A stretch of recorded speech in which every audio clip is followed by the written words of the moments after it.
Hi, and welcome to this week's episode of Let's Talk Sports Podcast with me, Lich here. So, the rundown today, I'm going to hit 2 NFL stories and then get into the NBA draft, free agency, and a couple of trades. Well, one trade in particular because I'm a Lakers fan. So, Aaron Rodgers' drama is finally over until next year. So, for the Green Bay Packer fans, I'm happy if they have this one last year and they run it back and they have their last dance this year. It will be amazing. I still don't think that they're doing anything in terms of making the Super Bowl. I think that is pretty much a sure bet that you can probably bet that it's going to be the Tampa Bay Buccaneers from the NFC. But now that all of this Aaron Rodgers drama is finally over for the time being, they can get back and focus on football, on what they're good at. Now, I'm not going to go through line by line with you and go through the entirety of his 31-minute, mea culpa. But yeah, it was pretty interesting. Very interesting. Just watching that entire thing. I was actually doing the dishes while I was listening to it, because I was like, I needed to be doing something instead of just focusing on it, because there's a lot of telling things in terms of how the Packers organization is run, but also how his mindset is. I'm not going to say that his ego is overinflated, but he thinks of himself in a way where his achievements haven't lasted that. And I know that sounds really harsh, since that he is a Super Bowl champion and a 3-time MVP. But if you think about it, he's only made the Super Bowl once. He hasn't made it twice. And that's something that I think a lot of people seem to overlook, in terms of he's always a contender, but he's never the one that always wins. That happens to be Brady. So yeah, that's all that I'm going to discuss with you about the Aaron Rodgers drama. It's now finally over. Thank God. We can all move on for the time being. Carson Wentz is injured again and is out for up to 5 to 12 weeks. That is a long period of time, 5 to 12 weeks. I think it would be roughly in the middle there. I don't know.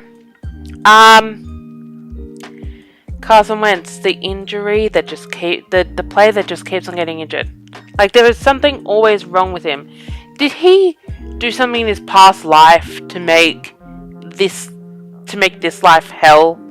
I don't know what he did, but he did something in order to make the football gods angry at him. He's finally a new team with a good system, with a good quarterback coach, with his old quarterback coach, with the Colts, with an actual team around him, and not a failing organization like the Philadelphia Eagles. But yeah, Carson Wentz injured again. Again, he's injured. I know. I can't believe it. Anyway, the NBA draft was on last week. I think it was Thursday, US time, Friday, Australia time. Cade Cunningham, it was the first overall pick, and he went to the Detroit Pistons. We have Jalen Green, who went to the Houston Rockets. We have Evan Mobley, who went to the Cleveland Cavaliers. Every time I say Cleveland, my mouth gets dry. I don't know why, but it just gets dry and it gets stuck on it. We have Scotty Barnes to the Toronto Raptors, and we have Jalen Suggs to the Orlando Magic. They're the top 5 of the draft, and they're basically the ones that you really got to care about, because the rest, they're not really that big in terms of necessary for their team. The one person I think that is going to have an immediate impact on the team will be Jalen Suggs and the Orlando Magic, so look out for him. I watched March Madness, and his performance with Gonzaga was incredible. And I think that he's got that little bit of killer in him that every NBA player needs to have.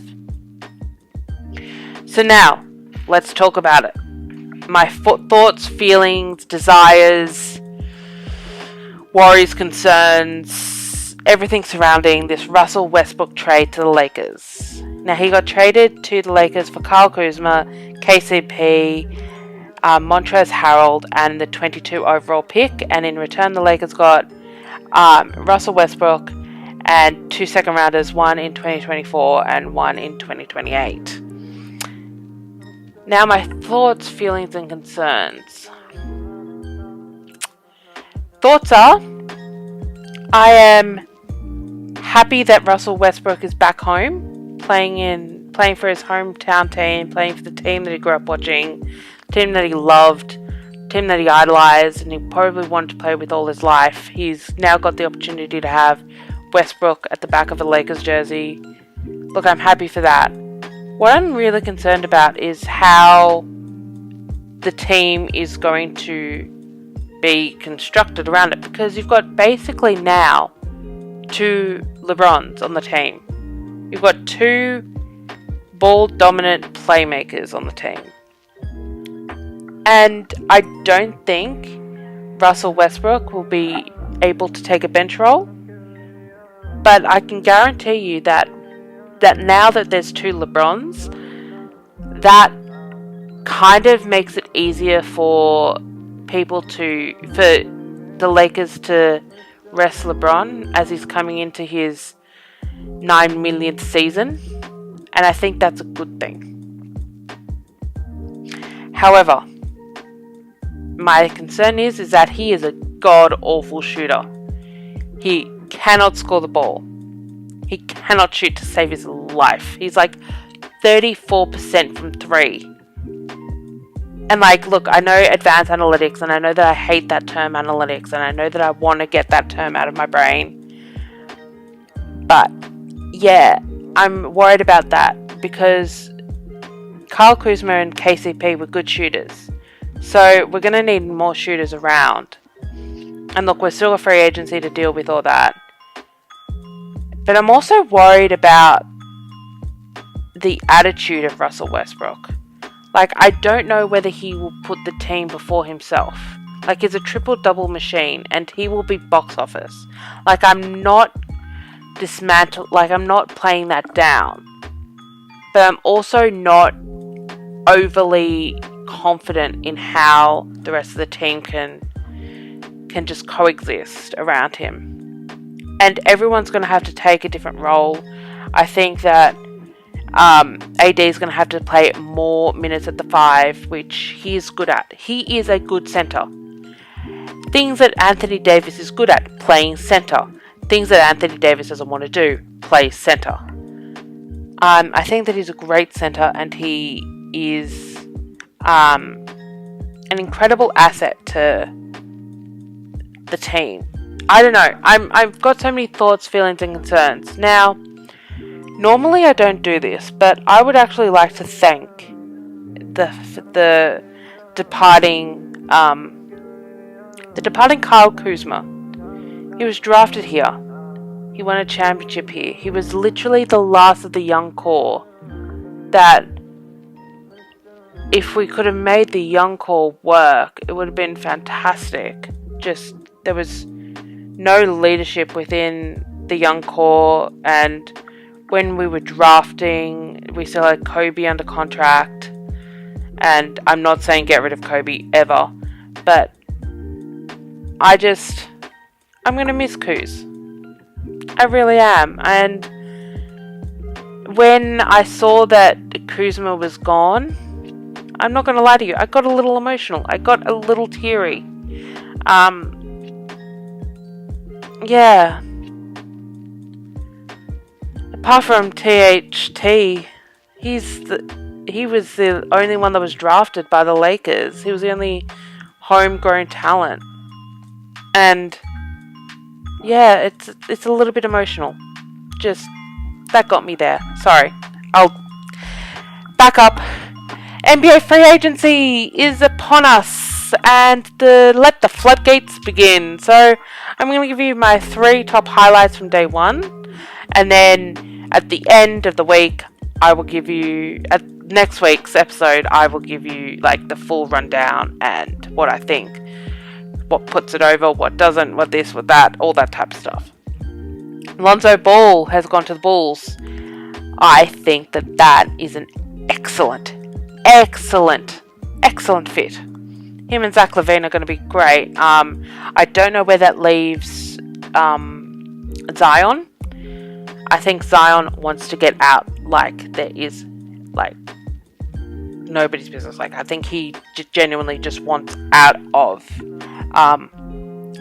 New Orleans. He's only been there for 2 years and he already wants out. So yeah, that's interesting. I think Lonzo Ball will thrive at the Bulls. I think he'll thrive in Chicago. I genuinely think that Chicago is a great city for him to be in, for him to live, for him to just like be around some veterans up there and just see what it's like to be in a winning organization. Like I know that they haven't won for a very long time, but they are a winning organization. Like they have 6 championships, even though it was at this point 4 decades ago, which is scary to think about, but it was like almost 4 decades ago.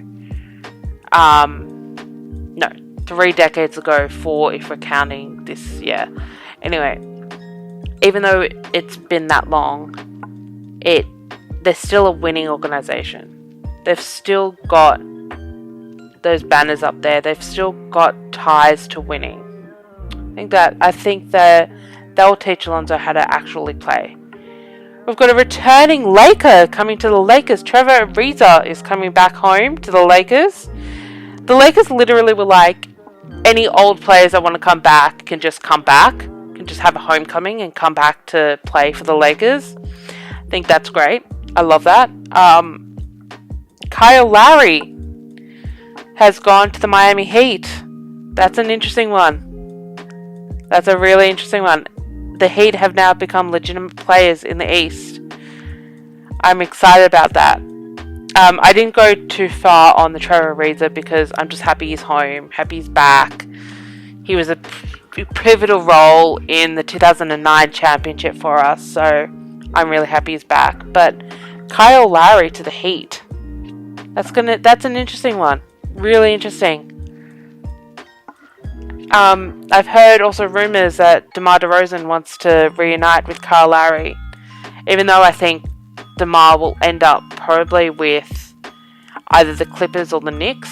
I think those two, but it'd be interesting to see if DeMar ends up in the Heat with Kyle Lowry. So yeah, there are my 3 highlights from the NBA free agency free-for-all, as I call it. I call it the free-for-all. I literally at 6 p.m. Eastern, 6 p.m. Eastern, which was about like 10, like night. No, it was 8 a.m. here in Sydney, and I was literally like 5, 4, 3, 2, 1, go, and free agency bonanza. I love it. So that is all for this week's episode of Let's Talk Sports Podcast with me, Lichia. So I'll catch you all next week. Bye.